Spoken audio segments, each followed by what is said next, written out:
Hello everybody. Lairen mamit ki matau tamjabne. Adubu lairen mamit na hingon koiba hogdringai dagi hingon di kojre. Adubu video upload tawjadabne adubu ngasidi lairen mamit ki video mayam sing adu yengubudagi aiju video naming pharokpodagi hingon video di dum thagale YouTube ki video di dum thagale adubu hingon koibagi video di thagatte pangna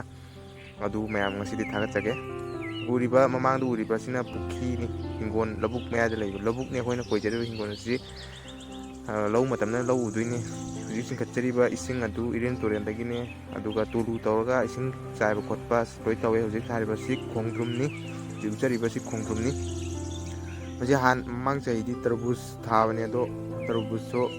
yuan ba nungai tabdi hantak ti khongdrum thare khongdrum mapan sare pan ba hore aduga atoppa hingon ta kubi brokoli kubi phunju thai adu ucharake huje camera number je kya haite tak ni e yengbadi khara nungai ro dubu mayam doi ho yengbiu huje uriba sina kubi brokoli ni ada mapak je brokoli ka phun gani phunju khara yare marakta brokoli yare kya pat bhabadi oidre habati tin matam moinina hidak su kya kapi daba tin sare brokoli ne kakhibu hore kakhibu lake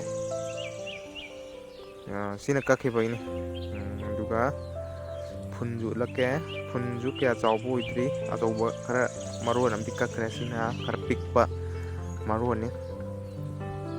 fajana tadri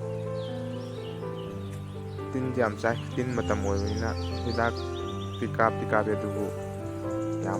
kahen jana jukap tabana tinje kanong de phun tab hore sai masa kangu ju phun tab hore ai gucharake phun tab hore matang asida video asi lotion jarage mayam na nusi biduna subscribe to biram waina ningsing jeri